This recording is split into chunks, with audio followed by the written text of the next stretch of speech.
திரு ராமசாமி மெய்யப்பன், இந்த பொள்ளாச்சி பாலியல் வழக்கு விசாரணை பொறுத்த வரைக்கும் மின்னணு சாட்சியங்கள் அப்படிங்கிறது பங்கு மிக அதிகம் அப்படின்னு பார்க்கப்படுகிறது. உங்களுடைய பார்வை என்ன? பதிவு செய்யலாம். பாரத மண்ணிற்கும் தமிழ் மக்களுக்கும் முதற்கண் வணக்கங்கள். முதலில் நீதிமன்றத்தின் தீர்ப்பை வரவேற்கிறேன். இன்னும் நம்ம சமூகம் ஆண் ஆதிக்க சமூகமாக தான் இருக்கிறது. பெண்களை முன்னாடி சீனியர் அட்வொகேட் அருள்மொழி அவர்கள் சொன்ன மாதிரி நம்ம சமூகத்துல பெண்களை எவ்வாறு பார்க்கிறார்கள்ன்ற பார்வை பெண்களிடமும் இன்னும் அந்த மெச்சூரிட்டி வரல, ஆண்களிடம் டெஃபினட்டா வரல அப்படின்ற அந்த ஒரு வருத்தமான ஒரு சூழ்நிலை இன்னைக்கும் இருக்கு. அந்த சூழ்நிலையை மாற்ற வேண்டிய கடமை நம்ம எல்லாருக்குமே இருக்கு, ஒவ்வொருத்தருக்கும் இருக்கு. இன்னைக்கு ஒவ்வொரு அரசியல் கட்சியையும் இல்ல ஒவ்வொரு தனிநபரையும் நம்ம குற்றம் சாட்டுவதில் சரி கிடையாது. அதனால அந்த மாற்றத்தை மொத்தமாகவே நம்ம கொண்டு வர வேண்டிய தேவை இருக்கிறது. அந்த மாற்றம் அடையிற வரைக்கும் நம்ம இவங்க மட்டும்தான் பிரச்சனை அப்படின்னு தான் சொல்லிட்டு இருந்தோம். அது தவறு அப்படின்னு பார்க்க வேண்டிய பார்வை என்னோடதாக இருக்கு. ஒன்று. அடுத்தது ரெண்டாவது விஷயம், நீங்க கேட்ட எவிடன்ஸ்க்கு வரதுக்கு முன்னாடி நான் முன்னாடி கேட்டிருந்தது இந்த ஒரு அரசியல் கட்சி அப்படின்னாங்க. அதுல ஃபேக்சுவலா என்ன ஒரு பிரச்சனை இருக்கு அப்படின்னா, அதிமுக அந்த ஆட்சி காலத்தில் இவர்கள் எங்க கட்சிக்காரர், அதனால அது தவறு கிடையாது அப்படின்ற மாதிரி ஒரு ஸ்டாண்ட் அவங்க எடுக்கல. ஒன்று. இரண்டாவது, அவர்கள் கட்சியை சார்ந்தவர்கள் இது சரி கிடையாது இல்ல இது சரி அப்படின்ற இரு பார்வையில் அவர்கள் மறைந்து கொள்ளல. அந்த தவறை யாரு செய்தாலும் அவர் தண்டிக்கப்பட வேண்டும் அப்படின்னு சொல்லியிருந்தாங்க. எடப்பாடியார் அவர்கள் அதை முன்னாடியே சொல்லியிருந்தாங்க. இன்னைக்கும் அவர்கள் தண்டிக்கப்பட்டது சரி அப்படின்னு சொல்லியிருக்காங்க. இதற்கு அடுத்து திமுக பாத்தீங்க அப்படின்னா, நான் நடந்த ஒவ்வொரு இதையும் இந்த கிரைம் ரெக்கார்ட்ஸ் எவ்வளவு என்ன அப்படின்ற நம்ம பார்க்க வேண்டிய தேவையில்லை. ஆனா திமுக ஒரு கட்சியாக பார்க்கும்போது அதில் பலர் இந்த மாதிரி தவறுகளை செய்து இருக்கிறார்கள். அப்போ கேள்வி கேட்கறது அண்ணன் கான்ஸ்டான்டின் போன ப்ரொஃபசர் கான்ஸ்டான்டின் அவர்கள் போல சிலர் கேள்வி கேட்கறாங்களே தவிர கட்சி மொத்தமா கேட்க தவறி விடுகிறது. அதுல முக்கியமா ஒரு இடத்த எடுத்துக்கணும். ஒரு உமன் கான்ஸ்டபிள மொலஸ்ட் பண்ணிருந்தாங்க இல்ல அசால்ட் பண்ணிருந்தாங்க அப்படின்ற ஒரு கேள்வி வந்தது. ஆனா அந்த இதை சில தலைவர்கள் தவறு அப்படின்னு சுட்டிக்காட்டிய போதும் திமுகவை சார்ந்த எம்எல்ஏ அன்னைக்கு இல்ல அந்த மாதிரி இல்ல, எங்களோட இளைஞர் அணியை சேர்ந்தவர்கள் அந்த மாதிரி தவறு செய்தவர்கள் இதற்கும் தாண்டி அவர்கள் தவறாக ஒரு பயன்பாட்டை செய்தார்கள். அங்க ஆயிரக்கணக்கான பேர் இருக்காங்க, இவங்க தான் செஞ்சாங்கன்னு எப்படி கேட்க முடியும் அப்படின்ற ஒரு தவறான பயன்பாடு. அங்க அந்த மாதிரி ஒரு விமன் கான்ஸ்டபிளோட தவறாக நடந்தாங்க அப்படின்ற ஒரு பார்வை இருக்கிறது. அந்த இதை நம்ம கேள்வி கேட்கணும் அப்படின்றது. அண்ணன் கான்ஸ்டான்டின் அவர்கள் அதுக்கு ப்ரூஃபும் கேட்பாங்க. ஒன்னும் இல்ல, நியூஸ் மினிட்டுக்கு அவருக்கு கொடுத்த இன்டர்வியூ இருக்கு. நியூஸ் மினிட் இன்னைக்கும் அந்த இதை லைவா வச்சிருக்காங்க. ஒரு எம்எல்ஏ அவர்கள் அவர் அந்த மாதிரி ஒரு கேள்வி கேட்டிருக்காரு அப்படின்ற அந்த ஒரு பார்வையே தவறான விஷயம். ஒரு தவறு நடந்துருச்சு, குஷ்பு அவர்கள் தவறாக பேசிட்டாங்க அப்படின்ற போது சிவாஜி கிருஷ்ணமூர்த்தி அவர்களை கேள்வி கேட்கணும் அப்படின்ற போது பல தலைவர்கள் சொல்லும் போது சில தலைவர்கள் அதை பேக் பண்ணா கூட அந்த கட்சியோட நிலைப்பாடு என்ன இருக்கும், கட்சியில இருக்க அடிமட்ட தொண்டரின் நிலைமை என்னவா இருக்கும் அப்படின்னு பார்க்க வேண்டிய தேவை இருக்கிறது. அதனால ஒட்டுமொத்தமாக எல்லாருமே அண்ணன் கான்ஸ்டான்டின் அவர்கள் போல ஒரே பார்வையை எடுக்க வேண்டும், இல்ல சீனியர் அட்வொகேட் அருள்மொழி அவர்கள் போல ஒரே பார்வை எடுக்க வேண்டும். பிரச்சனை எங்க அப்படின்னா, சில அரசியல் கட்சிகள் அரசியல் காரணமாகவோ இல்ல அவர்களுக்கு பர்சனல் தேவை காரணமாகவோ சிலரை ப்ரொடெக்ட் பண்ணணும் அப்படின்னு நினைக்கிற அந்த பார்வை தவறு. எங்க தவறு நடந்தாலும் அந்த கேள்வி கேட்க வேண்டும். அது கட்சி ஒரு காரணமாக இருக்கணும் என்ற அவசியம் கிடையாது. இன்னொன்னு, நீங்க அந்த இன்டர்நெட் இது என்னன்னா எலக்ட்ரானிக் எவிடன்ஸ் பத்தி கேட்டீங்க. இன்னைக்கு எலக்ட்ரானிக் எவிடன்ஸ் எல்லாத்தையும் தாண்டி மிக முக்கியமாயிடுச்சு. இதுல நம்ம இந்த டீப் ஃபேக் இது எல்லாத்தையும் பாகுபாடு பார்க்க வேண்டிய தேவை இருக்கிறது. அதனால இன்னும் அதோட வேகமா ஆக்ட் பண்ண வேண்டியதுக்கான அவசியம் இருக்கு. அதற்கான இந்த இன்ஃப்ராஸ்ட்ரக்சர் இன்னும் நம்ம போலீஸ் கொடுக்க வேண்டிய அவசியம் இருக்கு. அது இன்னைக்கு இருக்க கவர்மெண்ட் அந்த இன்ஃப்ராஸ்ட்ரக்சர் கொடுக்கறதுல ஸ்லோவா இருக்காங்க.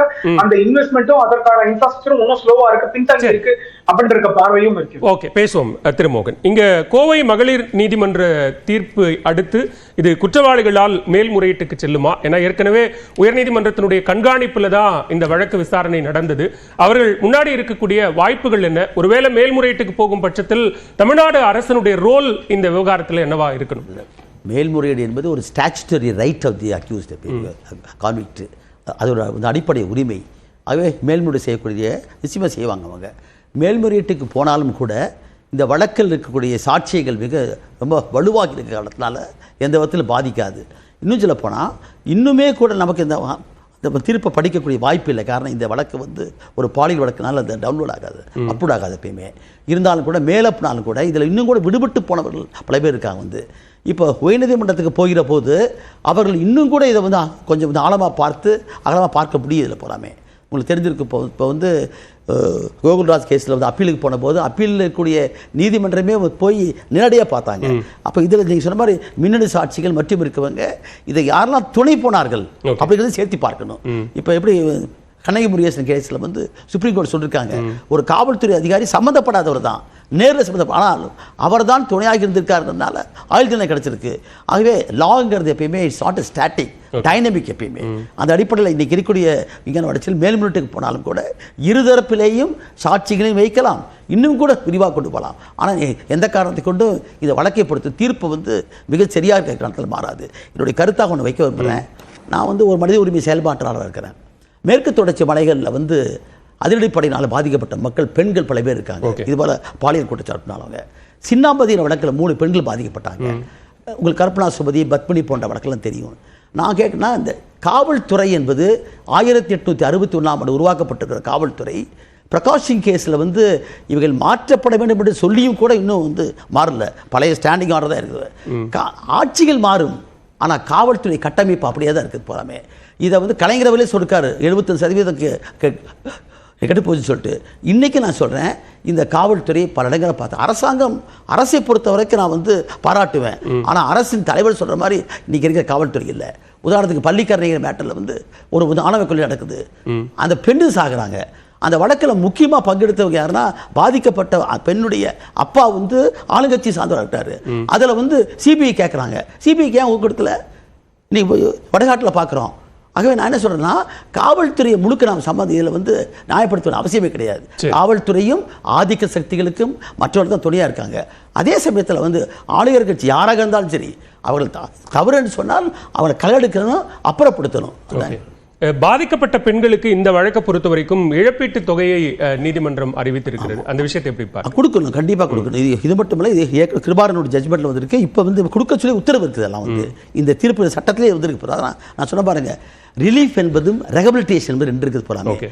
அப்போ நிவாரணம் என்பது எனக்கு கொடுக்க 8,60,000 மட்டுமல்ல, மீண்டும் அவர்கள் மறுவாழ்வு அடையணும், குடும்பம் அந்த மாதிரி அவங்க அடையணும். அப்படின்னு சொன்னால் கண்டிப்பாக இதை விட அரசாங்கமே கொடுக்கணும். வந்து அரசாங்கம் அந்த தீர்ப்பு எடுத்துக்கணும். 357A பிரிவு கூட திருத்தப்பட்டிருக்கு. இது போன்ற வழக்குகளை கொடுக்கணும்னு சொல்லியே ஸ்டாச்சுட்டரி ரைட்டே இருக்கு போறாமே. ஆகவே கண்டிப்பாக கொடுக்கணும், மறுவாழ்வு என்பதோடு சேர்த்து கொடுக்கணும். ஓகே, நிச்சயமா. திரவேந்திரன், இப்போ இந்த குற்றச்சாட்டுகளுக்கும் பதில் சொல்லிடுங்க.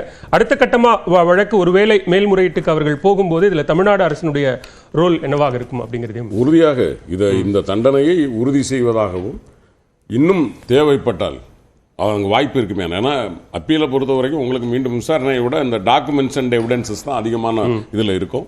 ஒருவேளை தேவைப்பட்டால் இன்னும் அதிகமான அளவில் அவர்களுக்கு தண்டனை வாங்கி கொடுக்கக்கூடிய வகையில் ஏதேனும் இருந்தால் அதுவும் கொடுக்கப்படும். ஏனென்றால் சகோதரர் ராமசாமி பேசுகிற போது சொன்னார், மாண்புமிகு முதலமைச்சரினுடைய பார்வைதான் எங்களின் பார்வை. மாண்புமிகு முதலமைச்சர் இன்றைக்கு நடத்தி கொண்டிருக்கிற ஆட்சி தாய்மார்களுக்கான ஆட்சி, பெண் குழந்தைகளுக்கான ஆட்சி. சமபங்கு உரிமையில் இருந்து ஆரம்பித்து இன்றைக்கு வரைக்கும் சமூக நீதி வரைக்கும் திராவிட முன்னேற்ற கழகம் பெண்களுக்கான மகளிருக்கான உரிமையை முன்னெடுத்திருக்கிறது. எந்த இடத்திலும் பெண்களுக்கு எதிரான குற்றத்தை ஒருபோதும் கட்சியில் எந்த உயரத்தில் இருந்தால், நான் இன்றும் சொல்லுகிறேன், ஒரு வார்த்தை 1970 திராவிட கழகத்தில் பேசப்பட்ட வார்த்தையை பேசிய காரணத்தினால் தன்னுடைய ஆத்மார்த்தமான நண்பன் அண்ணன் பொன்முடியை கூட அவர் பதவியில் இருந்து தூக்கிய மனிதன் தளபதி மு க ஸ்டாலின். அவரது பார்வைதான் எங்கள் பார்வை.